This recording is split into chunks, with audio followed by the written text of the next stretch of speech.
Our producer's picks. And now, the feature so many of our listeners wait for each day. Producer's Picks. My producer, Jared Diglio, is one of the best in the business, and he goes through all of the news of the day, and he picks out which ones he thinks would interest you most. Whatever grabs his eye. Jared, take it away. All right, so I won't say a lot of fun, but we have a lot of fun at the expense of White House Press Secretary Jen Psaki. But she is nothing if not a gregarious person, and this is what happened this afternoon. Great. Well, thank you, everyone. As I promised yesterday, I promised snacks. I did not bring them in here, but my mother-in-law made homemade chocolate chip cookies for you guys. So there's one for each of you in here. We will do it in a COVID-safe way. But thanks, everyone, and have a great weekend. Thanks. Thank you. Bribery. Yeah. Pretty sure there's a Logan Act violation there, or a Hatch Act violation, or some act that hasn't been relevant since the Civil War violation. It's not her so much. I have to say, like, she's just doing what she's supposed to do in a lot of ways. She's lying for Joe Biden. She's spinning. I mean, that's what White House press secretaries tend to do. They try to spin a story. I get all that. But what is up with the press? Thank you so much. It's like so pathetic. They're just slobbering over it like they've never received a cookie before. It's insane to watch. I mean, do you remember the video of the reporters running outside so they wouldn't miss the fireworks at the end of one of something like that? I don't know if Dr. Jill was talking or what it was, but there's video of, okay, well, if we don't go outside, you're going to miss the fireworks. And these people have a Beatles teenage girl style stampede. Yeah, they did not get outside. They did not like fireworks when Trump had them. Oh, no, they were racist when Trump had them. Sign of white supremacy. But when Biden had them, all of the female aides who had or journalists had their high heels on. They were all clattering to get out of the. Oh God, it's painful. It was painful. And yeah, I mean, and this was a little different because they had somebody with a mask walking around with a plate of cookies, but it seems like everybody kind of took off the same plate, which I don't know if that actually follows COVID protocols. But congratulations to the press. You were given your reward for running cover for the Biden administration. Yeah, for running propaganda for Joe Biden. I hope it's worth it. I hope the cookie is worth it. If you make the boomer rubes believe there may even be chocolate chip ice cream next week. We can only hope. All right, so we have a little bit more of heroes in the.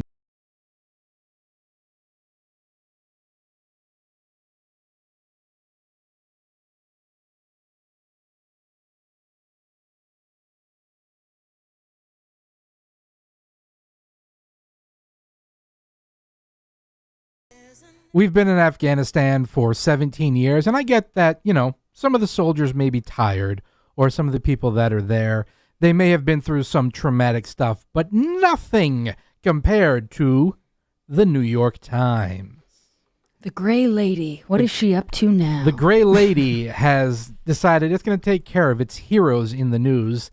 Taylor Lorenz, the controversial teen culture correspondent, and other New York Times employees will be awarded several global days off this year in an effort to combat, quote, exhaustion and burnout in professional journalism community, as was announced by. All right, everybody, it's been so fun.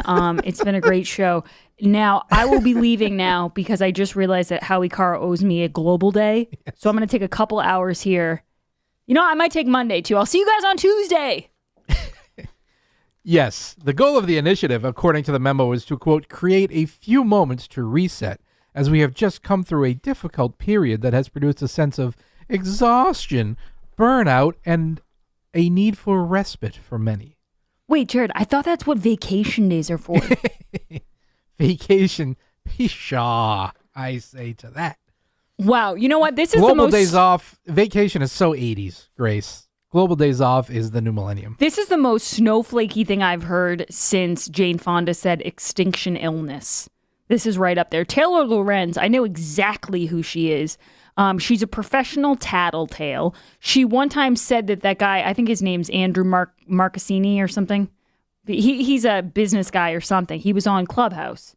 And she said she heard him say the R word. She tweeted that out. Yes, I remember that, yeah. And he didn't. Whoever the guy is, I don't know who he is, but he didn't say it, so she lied. But she's a professional tattletale. She doxes people. She asks people to rat out on other people so that she can, cancel them. That's what she does. And then she got upset. Here's the hilarious thing. Glenn Greenwald, not to be confused with the other Glenn Kessler. Glenn Greenwald, who writes wonderful, wonderful pieces, he wrote a story about Taylor Lorenz and how we are creating this culture of hall monitors, of people who just tell on each other. And then at one point, Tucker Carlson picked it up and he did a piece on Taylor Lorenz and he showed her photo. The photo that's like on our Twitter bio, on our Instagram, it's a headshot. We all have them in media. And she tried to claim, like all of her and her friends started to say, Tucker Carlson is attacking Taylor. He's attacking her. And it's not fair. He's bullying her online. It's like, this girl doxes people for a living. I feel like I'm taking crazy pills here. All right, and we haven't heard from George W. Bush lately, so he resurfaced to talk about how the Republican Party is a nationalist, isolationist, all other kinds of ist that he doesn't recognize, because the only ist he recognizes is globalist. Anyway. Or rhinoist. Rhinoist. So, because we were all wondering, who did George W. Bush vote for in the 2020 presidential election? W says he wrote in for Condoleezza Rice for president in 2020. Now, you're probably thinking, who cares? I mean, it's George W. Bush. Who cares? But this is definitive electoral proof that at least somebody voted for a black woman in the election this year. I have to say, people who can afford to vote based off saving face or, based off feeling good. Like if you're voting for someone and you're not thinking of your wallet or the border or the economy, your wallet, same thing, or your safety. If you're thinking, I cannot wait to tell people at the country club this weekend that even though I'm not a Democrat, I voted for Joe Biden. I did. I voted for Joe because I couldn't stomach voting for that orange man. He's so bad. And, he's just so mean. And I'm just so sick of the mean tweets. If you're one of those people, don't come running back saying, oh, yeah, this is really bad. The gas prices are high. No. You chose your guy. And he is pulling the tails of dogs when he gets out of the shower. Just so we're clear.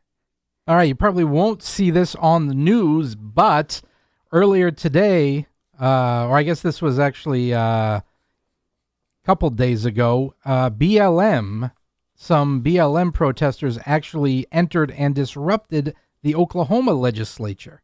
Now, obviously, it's not on the scale of the January 6th, quote-unquote, insurrection at the state capitol, but this time, apparently, BLM agitators made their way into the capitol in Oklahoma, into their legislature, to disrupt things. It remains to be seen if Nancy Pelosi wants to do a 9/11 style commission for this. Excuse me, to peacefully disrupt things. We like to use... I'm sorry, I thought peacefully was implied with disruption. No, and we like to use the proper words here on the Grace Curley Show. They did this because, it's BLM is infrastructure. Oh, we're waiting. Jared's surprising us with something here. Indeed, sorry. I apologize. All right. Stop me if you've heard this one before. A Rockefeller, a Ford, and a Soros walk into the White House. Really? Yes. There's so many czars in this communist administration that I can't keep track. Kamala Harris, who has been charged with finding out the root causes of immigration to the border, not with fixing the border. That's a very important distinction. Finding the root causes. And you know what? I'm just going to give her a little tip here, okay? The root cause, he's fumbling around. He's usually a few feet in front of you. Sometimes he's a few feet behind you. He's got a black mask on his face, and he's trying his best to find the exit at all times. If you want to get to the root of it, he's very close by. Yes, to solve the problem of migration, Vice President Harris met yesterday with leaders of philanthropic groups focused on aiding the Northern Triangle, the largest roundtable that she had had. The leaders she asked to go there were leaders of the Rockefeller Brothers Fund, the Open Society Foundations, that's George Soros, the Foundation for a Just Society, Seattle International Foundation, and the Ford Foundation. They all attended the ceremony in her office to discuss the root causes of migration, because nothing says I understand Northern Triangle, Central American poverty and issues more than being a rich, old white guy.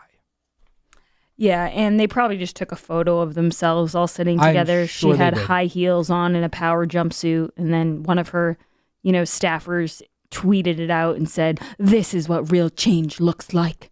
Yes. And everyone said, "Yes, Queen, I love having a powerful woman in the White House." And that's how the story goes. Yes, and of course all the Illuminati connotations that come with that are also out there. But I don't talk about those things. All right, one more thing to say today. On this day in 1943, Hervé Villechaize was born. Tattoo from Fantasy Island. And other... The plane! That guy? No? Nothing? Nothing. He was in a Bond movie. I think his name was... I can't remember what his name was. But I he feel so followed bad. Scaramanga around, and the man with the golden gun. I'm giving Jared absolutely nothing here. This is That's worse. okay. He was born in 1943, a year after Joe Biden. So, anyway, I'm gonna have to do my research tonight. Happy posthumous belated birthday to Hervé Villechaize. Alrighty, guys. When we get back, we will be talking to Howie Carr about the news today and what he has planned for his show. Don't go anywhere. This is the Grace Curley Show. The Grace